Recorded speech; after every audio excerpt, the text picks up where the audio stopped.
গতকাল রাত থেকে আমার অনেক বেশি ভর্তা খেতে ইচ্ছে করছিল। বসে বসে ভাবছিলাম কখন রাতটা শেষ হবে আমি সকালবেলায় বানিয়ে খাবো। তো আসসালামু আলাইকুম, সবাই কেমন আছেন? আমি আলহামদুলিল্লাহ ভালো আছি। আমার অনেক বেশি রসুনের ভর্তা খেতে ইচ্ছে করছিল। এখানে কয় কোয়া রসুন নিয়ে নিয়েছি। আর কিছু শুকনো মরিচ আমি অনেকক্ষণ আগে পানিতে ভিজিয়ে রেখেছিলাম। আর সেটাই লবণ দিয়ে ভর্তা বানিয়ে নিয়েছি। আর এখানে আমি বাঁশপাতা শুটকি ভর্তা বানিয়ে নিব। তার জন্য আমি শুকনা মরিচ নিয়ে নিয়েছি। শুকনা মরিচগুলো আমি খুব ভালো করে তেলে ভেজে নিয়েছিলাম। রসুন আর পেঁয়াজগুলোও কিন্তু তেলে ভেজে নিয়েছি। এই শুটকি কিন্তু অনেক মানুষ অনেক কিছুই বলে থাকে, কিন্তু আমাদের এইখানে এটাকে বাঁশপাতা শুটকি বলে থাকি আমরা। আমি কিন্তু ভর্তাগুলো সকাল ৬টা বাজে বানাচ্ছিলাম, তখন আপনাদের ভাইয়া আর আমাদের বাসার কেউ ঘুম থেকে ওঠেনি। আমি একা একা উঠে ভর্তাগুলো বানিয়ে নিচ্ছিলাম। আর এদিকে আমি আরো কালোজিরা ভর্তা বানিয়ে নিচ্ছিলাম। কালোজিরা ভর্তা কিন্তু অনেক বেশি প্রিয় আমার, আর বাবুর মায়েদের জন্য কিন্তু অনেক বেশি উপকারী। শিলপাটায় বেটে ভর্তা বানালে যে মজাটা হয় ব্লেন্ডারে কিন্তু সেই মজাটা পাওয়া যায় না। অথেন্টিক ভর্তার মজাটা পেতে হলে কিন্তু শিলপাটাতেই বাটতে হবে।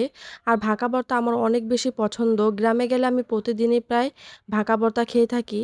গ্রামের প্রতিদিন সকালে তো আর আমি বানাই না। আমার শ্বশুরবাড়িতে সবাই জানে ভাকা ভর্তা আমার অনেক বেশি পছন্দ।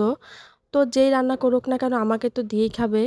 আর গ্রামের খাবারের কথা কি আর বলবো, গ্রামের প্রতিটি খাবারে যেন অমৃত থাকে। এত মজা লাগে কেন আমি বুঝতে পারি না। আমি ঢাকা এসে অনেক চেষ্টা করি সেই স্বাদটা তুলে ধরার, কিন্তু তা হবে কোথায়। মাটির চুলার রান্নার মজাই অন্যরকম। সেটা আমি গ্যাসের চুলায় যতই চেষ্টা করি না কেন সেরকম তার হবেই না। আমি এদিকে ভর্তাগুলো বেটে সুন্দর করে নিয়ে নিয়েছি। এদিকে আমার ভাগা রান্নাটাও কিন্তু প্রায় হয়ে গিয়েছে। আমি অনেকক্ষণ আগে রান্না করে নিয়েছিলাম আর এতক্ষণ দমে বসিয়ে রেখেছিলাম। আপনাদের মধ্যে কার কার এই খাবারটা অনেক বেশি পছন্দ আমাকে কমেন্ট করে জানাবেন। কিন্তু আমি মনে করি এই খাবারটা পছন্দ না এমন কোনো মানুষ খুঁজে পাওয়াই যাবে না।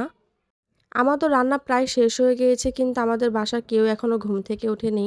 কিন্তু আমি তো খাবারের তর সইতে পারছি না, তার জন্য আমি সবার আগে খেয়ে নিচ্ছি। এখনো কেউ ঘুম থেকে ওঠেনি, কিন্তু আমি খাবার সুন্দর করে বেড়ে নিলাম আমার জন্য। আর আমি এখন বসে বসে খাবো। ভর্তায় কিন্তু আমি অনেক বেশি ঝাল দেই নেই। এত গরম ছিল যে আমি খেতে পারছি না, কিন্তু আমার তো তর সইছে না খাওয়ার জন্য।